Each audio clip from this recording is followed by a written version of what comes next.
ಇವತ್ತು ಈ ಒಂದು ಉಪನ್ಯಾಸವನ್ನು ನಮಗೆ ಮಾಡಿಕೊಡ್ತಕ್ಕಂಥವರು ಶ್ರೀಕುಮಾರ್ ಮೆನನ್ ಅವರು. He is basically an archaeoastronomer, and after graduating from the TKM College of Engineering in 1993 from the Department of Architecture, he spent nearly about 6 years as architectural practice in Bengaluru. And he worked with the astronomical observations at the University Center of Astronomy and Astrophysics in Pune. So after that, for about 15 years, he has worked in the Manipal Institute of Technology at Manipal. So currently, he is working as an associate professor in the National Institute of Advanced Studies. His academic interests focus mainly on the ancient architecture, prehistoric monuments, as well as later monuments such as the stupas and temples. It's our real pleasure that he is with us today. And right now, once again, I welcome every one of you, and I hand over the mic to Professor Srikumar Menon. I must apologize for slight inaccuracy in the title of the talk. I mean, when you talk about stoneworking, it's a whole gamut of things, like from sourcing the stone to processing it to the fine art of carving and finishing and all that. I will be talking only about part of the process. Like I will be talking about the extraction of stone mostly, about the quarrying of stone rather. This is a work which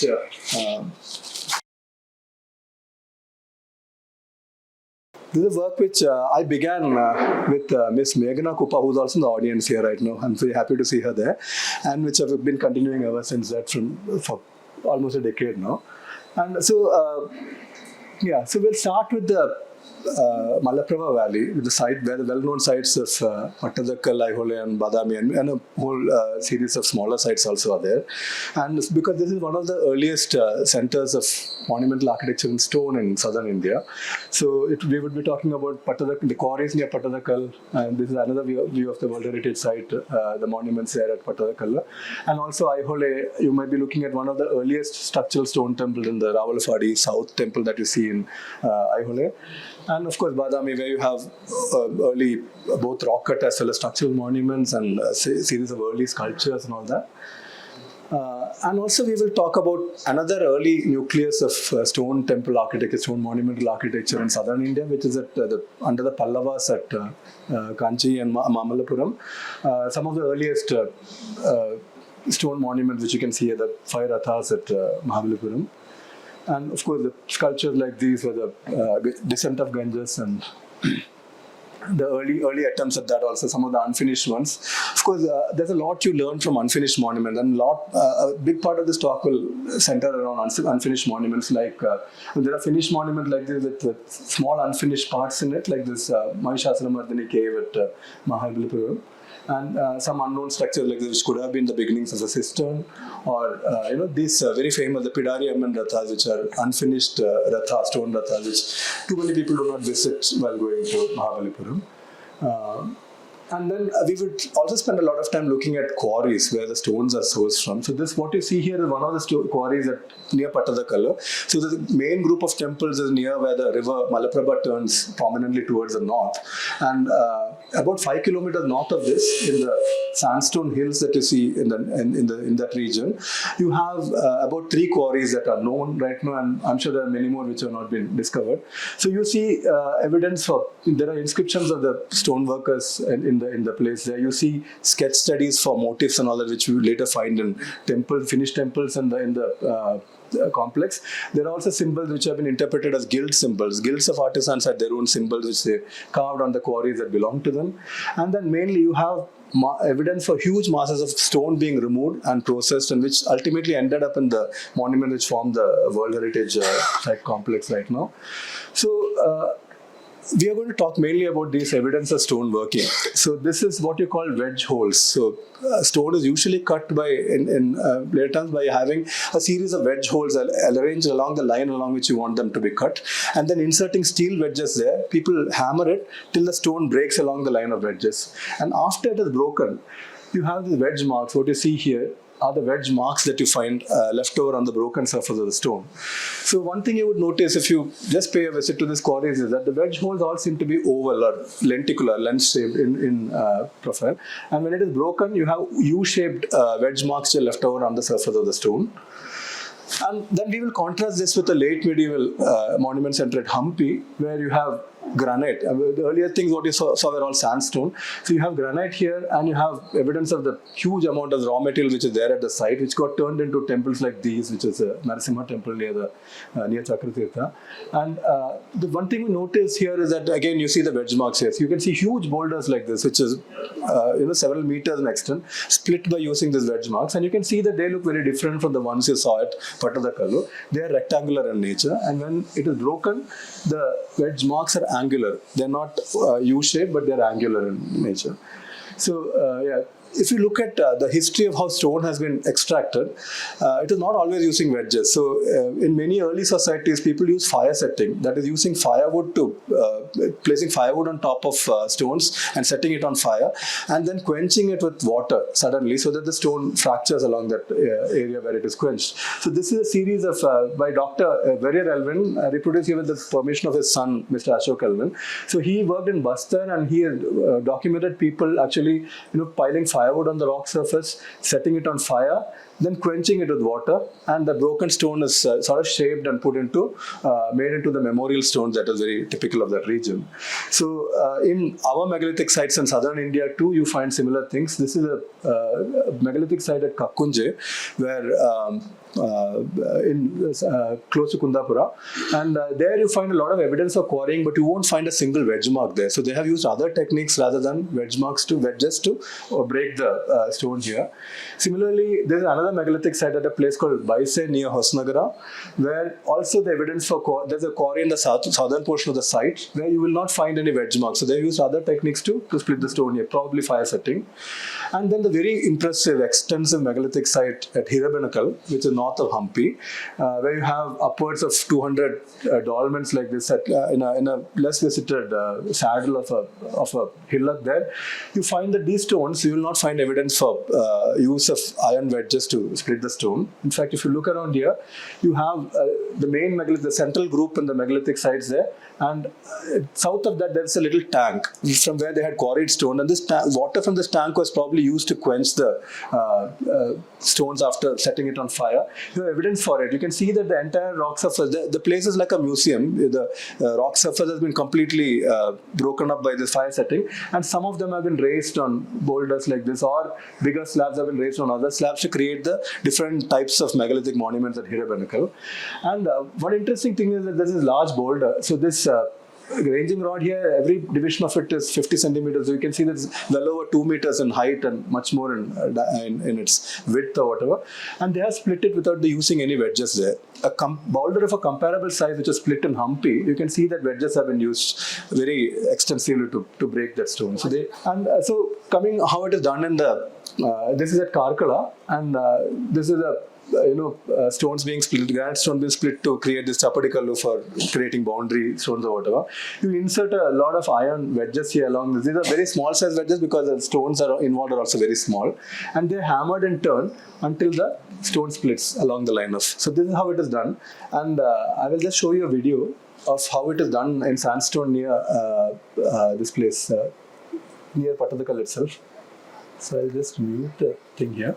So what he's doing here is that he has created, you can see already some things have been split there, and he's creating a series of, he has created a series of wedge holes using this kodatte, this little, what do you call it, chisel-like thing that is here. He's removing the debris from that, and then I'll just forward along, because the video is rather long. So he places you can see wedges here, steel wedges which you can see here in this region, and there are also this tiny pieces of sheet metal that are placed like feathers on either side of it. So the reason he says that if you don't place these feathers, which he's placing there right now, and he places a wedge and hits it with a big hammer, the gun as they call it, it would just bounce out. So to create the friction in there, he is using the feathers here, and he's using the small hammer or the kodatte to keep it in, tightly wedge it into the hole here. And then what he does is that he picks up the large hammer, You can see again he's placing some more of those wedges all along the line of wedges. And then you can see the big hammer there, which he is going to use to hammer it in turn. You can see that he hammers the whole thing till the crack develops along there. It's backbreaking work actually. And to imagine that all the stones that you see in which are used in all these Pattadakal temples and all that were all broken by people like this. Now you can see that this tiny crack is going to develop along the.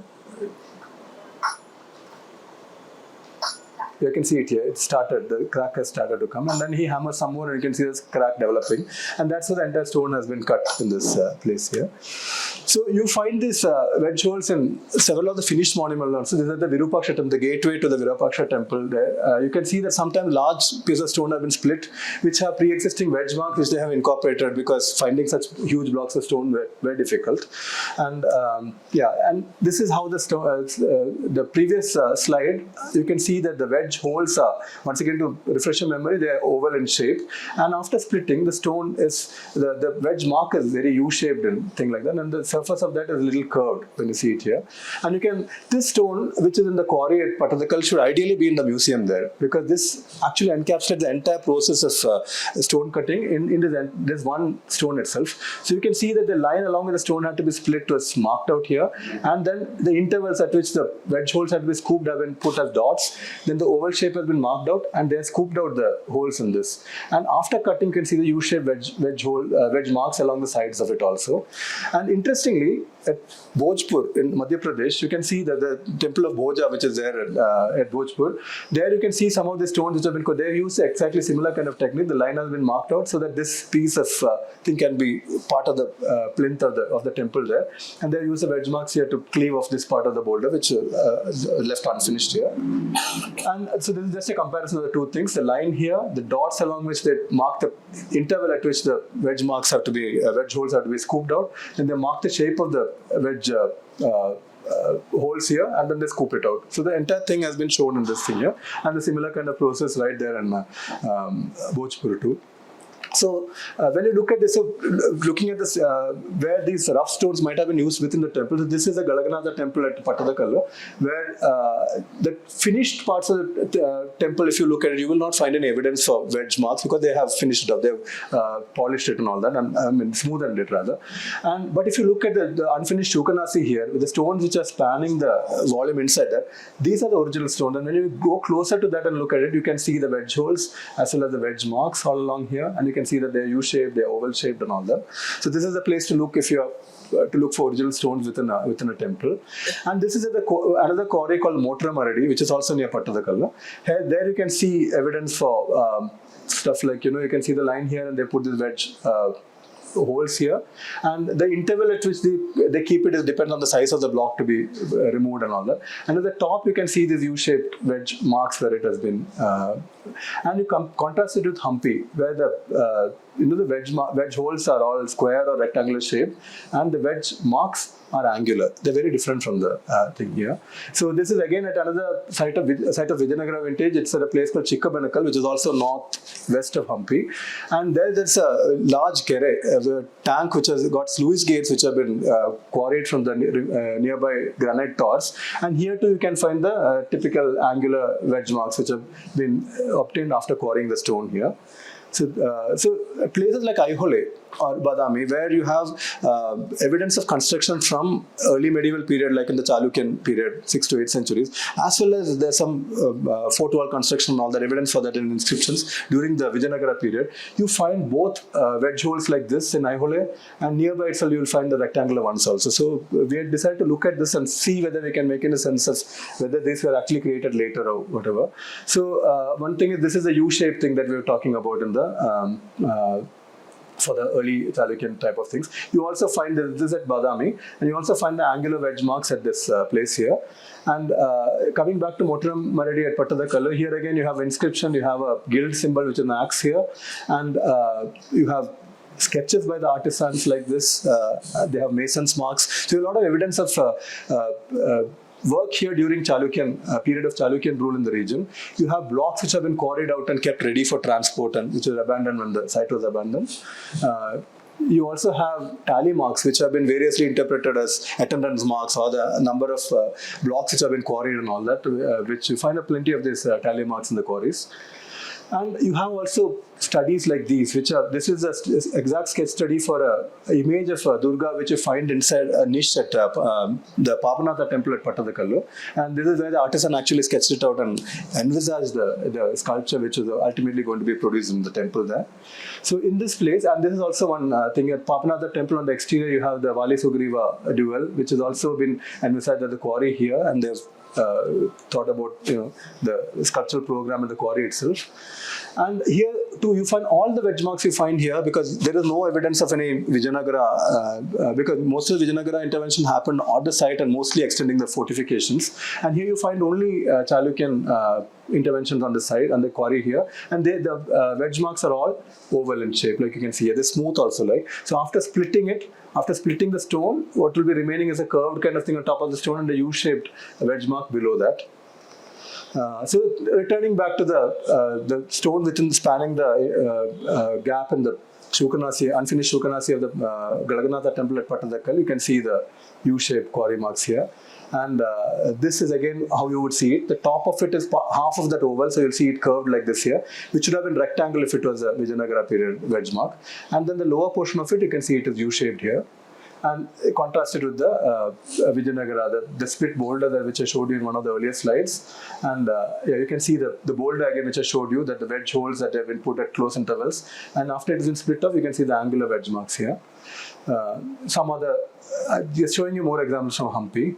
And you can see the angular nature of the thing here. But this is again another scene from Mottaramaradi, where you can see that the boulders have been split off and all that. And at Hampi, where there's an unfinished statue of Veerabhadra here, and the rectangular wedge holes and the angular wedge marks here. So interesting thing is that sometimes it doesn't happen as a theoretical, the shapes that we've been talking about. There's some marks like these. This is in the South Fort in Badami, on the top of the South Fort, above the caves at Badami. One look at it, you cannot really say whether it's from the Vijayanagara period of intervention or whether it is a Chalukyan thing. So we needed to find a method of how we can distinguish between these wedge marks, and is there a kind of a quantitative method or a geometrical method we can use for that. Sometimes like this is at Alampur from the Chalukyan site near the Sangameshwara temple. This is a very classical example of the early wedge mark. You don't need to do any analysis here. One look, you can tell it's from the earlier period. But and this also in Hampi, when you look at it, it's very clear it's from the later period. But always things are not like that, like the previous slide which I showed you. So we came up with this method. So the idea is that if we are looking at a wedge mark like this, where it is curved here, and let's say that you fit the whole wedge mark into the closest fitting rectangle, like this. If you put it into the closest fitting rectangle, and then you evaluate the area, estimate the area which is inside the wedge mark here, and look at the area which is outside that, but bounded by the rectangle. So in other words, you just do A divided by B plus C. Then you do the same thing for the Vijayanagara period wedge mark. You expect much lesser, B and C to be much lesser. So you expect that if you do A by B plus C here, it should be a kind of lower number. And when you do it here, it should be a larger number. So we tried to do that for several wedge marks here. So Meghana helped me with that thing here. And we looked at, this is a Shukanasi stone, part of the Shukanasi stone at Pattadakkal, and this is the other half of it. So some of them are poorly defined, so we took the most well-defined wedge marks and estimated the areas which you can see here. And this is at Pattadakkal, one of the stones like this is one of the paving stones that you found here. So we looked at wedge marks in various contexts at Pattadakkal, and also the ones at Mottaramaradi, and the ones at Alampur, and the ones at Hampi. We decided to contrast it with those things. And the areas, like you can see, we estimated the area, the orange area and the blue areas. And the Chikkabanakal, this was a sluice gate I was talking to you about. This is a very tall, huge piece of granite. It's about 11 meters from the ground and a couple of meters below the ground. So we're talking about 13 to 14 meters. It's a huge engineering feat to quarry a stone, a pillar of that size. And it's only about 60 centimeters by 60 centimeters in cross section. And when we looked at the quarry, we found that the original thing which was quarried out was about 90 by 90 in cross section. So about 30 centimeters lost in dressing and all that, and making it proper. So here, the quarry marks, again, we looked at it and did the analysis for that. And this is the quarry from which those the things that you see here, these 14-meter high uprights were quarried from this huge granite tor which is here, and then carted somehow. It pulled about 150 meters down there and erected in place in that place. And this is the bund which, so how they made the carrier was that this chain of hills which are almost like an amphitheater. So places where there are gaps, they built masonry walls which connects them together. So all the runoff from this region accumulated here, and then you have this huge bund here which is kept across this one, and this one controls the sluice gates, which basically a plug kind of mechanism. When you pull it up, the waters go through the sluice gate into the canals which went to the various fields or whatever. But this is where the quarries are, the stones are quarried, and the intervals at which the wedge marks have been placed have been very close because such a huge piece had to be quarried. And so we looked at the quarry marks on those also and analyzed them. So this is the kind of analysis we got. So in putting it very briefly, we found that all the ones in exclusive early Chalukyan context, we got A by B plus C is equal to 3 or below. So you get something like around just above 3 to all less than 3. Between 2 to 3 we found it. And in the Hampi context, we found that all of them are 6 or above. So there's a clear separation between this. So you have either 3 and below or 6 and above. So we decided to use this thing to look at certain suspicious wedge marks, because this is at the, at Badami near the natural cave here. There is this set of wedge marks which we want to look at whether it was done during the Vijayanagara period or the other one. And then there is this there's a part of the fort wall which you can see here, which leads down to the Agastya Tirtha, and there is this portal which you can see here. There is a zoomed out picture and there's a closer picture. There's a portal here and the fort walls next to it. When you go close to the fort wall, so you can see here that these are the wedge marks on the stone which creates the portal, and on the stones which create the fort wall next to it, you find these rectangular ones and the angular sort of things here. So we did the analysis for the ones near the the caves there, and the ones on the portal, and the ones on the fort wall. And this is this is the south fort, very close to this is where we found it. So it could be the Vijayanagara period or the later periods in which fortifications were built here. And so we did the analysis for the rocks near the south fort also, and this is what we found. So we found that everything is 6 and above. So when you get almost close to 11 here, except the ones on the portal. So what we can conclude is that the portal, or at least the stones that were used in the portal, were quarried during Badami Chalukyan times. And the rest of the wall was constructed during Vijayanagara period. And then we looked for independent evidence, because this is what we have been finding from the wedge marks alone. And then you can see things like this. This is a unique rock cut device, which is very commonly found in Hampi, where to tie horses, they dig this into the thing here. And the fort wall there has this, obviously everyone recognizes the symbol from there, and you can see the rectangular wedge marks next to it. So there's independent evidence from the carvings of the Vijayanagara period for that. Another example is this. In one of the fort walls of the near the Agastya Tirtha, you have this symbol of a snake going towards a circle with a deer inside it, which is a symbol of an eclipse actually.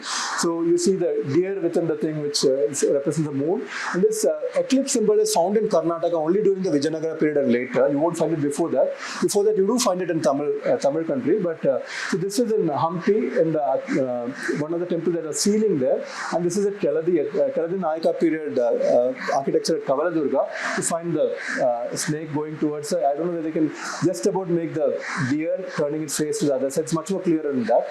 So this eclipse symbol is a Vijayanagara period thing in Karnataka. So you can find that same thing here at the fort wall, close to where the analysis was done. So it independently confirmed that this was done during the later period. So then we decided to extend it in other direction. This one in Kisaragatta, possibly from the Vishnukundan period. And we saw some wedge marks here too on the exposed stones. And then we went to Sirival, we have a set of Rashtrakuta monuments there, unfortunately very badly being rebuilt right now. And there too there are exposed stones which are from the interior here, which have got very clear wedge marks here. So we did perform the same analysis on these. And this again at a place called Anabi near Sirival, and where the temple, the stones which go into the structural part of the temple have been left exposed. And you can see it here. And you can see very clear wedge marks. In fact, you don't really need analysis for these clear wedge marks, but we have performed it all the same. So the Kisaragutta one and the Sirival Anabi stones, and we found that all of them, though it's a period after the Badami Chalukyan period, the Rashtrakuta period, you find that they all conform to the below 3 category. for this one. Then we decided to take the whole thing across to the other center of early monumental architecture in Mamallapuram. There's a Ganesha Ratha here. And initially I was fondly hoping that we would find that the Pallavas had rectangular ones and the Chalukyas had, so it would be very difficult, very easy to identify their signatures in places like maybe Ellora and stuff like that. But so initially we found evidence like that. Close to the Ganesha Ratha you find rectangular wedge holes here. But then when you look, and this also is very angular ones, which thought that they may be having earlier kind of thing. But then closer you look at it, things which are in the original context, I'll tell you how we decided it was in the original context. You find the oval wedge marks. And so this is very close to the Ganesha Ratha. You can see the oval wedge marks on the stones here. And close to that cistern that I showed you in one of the earlier slides, on this part of the cistern, you have this oval wedge marks here. In context like this, the Shore Temple, which is very clearly of Pallavan vintage, you find in the stones of the compound wall, you find the U-shaped wedge marks here. You can see it here too.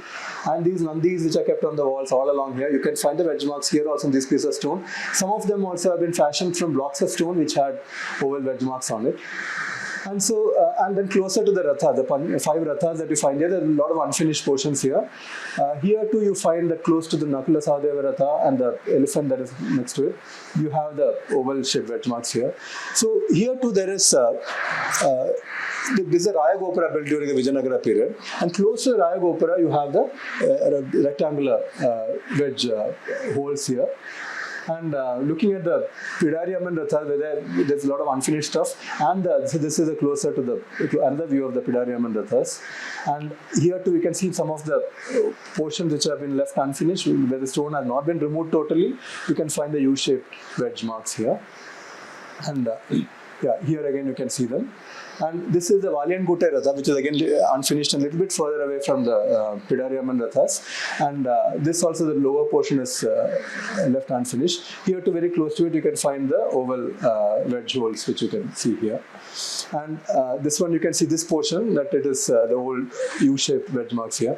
Interestingly, in this place, there is one place where you find angular things. So I don't know whether it's an evidence that it's either there was some sort of finishing attempted in the Vijayanagara period or not. There's something that we need to look at in more detail. Spend more time than look at more detail. And then this is the old fashioned wedge marks. This is again the Valiant Gutte Ratha you can see here. And just to completely a different place here in Sindai in Meghalaya, we had looked at, I mean this is just by chance we had gone there and seen one of the bridges built during the period of the rulers from Sylhet here, and we found that next to this bridge here, the bedrock there has been cut using oval wedge marks here. So just to show you a comparison from a different place and time. And then I was wondering, when did this changeover from the oval wedge marks to the rectangular wedge marks happen exactly? So I've not conducted a systematic enough survey to tell you an exact date, but I suspect it is during the period of Kalyani Chalukya rule, because this abandoned Jain temple at Arisibidi, ruined rather, in Arisibidi, seems to have angular wedge marks here. I have not analyzed it, but this is a thing that I've seen here, and a couple of other places too which are not shown here. And then let us go across to some of the, just to compare what was happening in medieval northern India. So looking at Madhya Pradesh, so so first of all looking at our early stupa at Sanchi, and so everywhere if you keep your eyes peeled for it, you can see. So there is a quarry at Nagori, which sandstone was sourced from there to Sanchi Stupa also, and to later monuments too. You find what do you call it? The early type of oval wedge marks and the U-shaped wedge marks there, and the wedge holes and wedge marks. This is at Udaygiri, the caves of Udaygiri, the Gupta period caves at Udaygiri, and this is at Eran, again the Gupta period temple, where there's a huge sculpture of Varaha Avatar as a boar. And in Khajuraho, I thought would be a good place to test it out, because you have temples. The temple construction starts there in 9th century and goes on till the 14th century. So I thought that probably if you look at the early temple and the later temples, you can see the switch over there. But that doesn't happen there. Actually, if you look at the Chaturbhuj temple, which is one of the later ones, you still find the old-fashioned wedge marks in the Chaturbhuj temple there. And Chausat Yogini temple, which is an early one in 9th century, you find it here. And the Lalgoa Mahadev temple, which is again in the earlier temple. I'll show you detailed views of these. First, we'll go to Bhojpur, where we saw the wedge holes earlier. So this is the unfinished temple of Boja, the ramp which took the stones all the way up to that, what you see here. And scattered around the landscape are, it's a very important site because you see things like sketches for moldings and all that which have been created on the rock by the artisans. You can see these stones which have been partly carved and left unfinished. Here too, all the intervention that you find have the oval-shaped wedge holes. In this stone, you have already seen in a previous slide. And this is the same thing here, which you can see here. They wanted to cleave off this portion and take this portion and use it in the plinth of the temple there.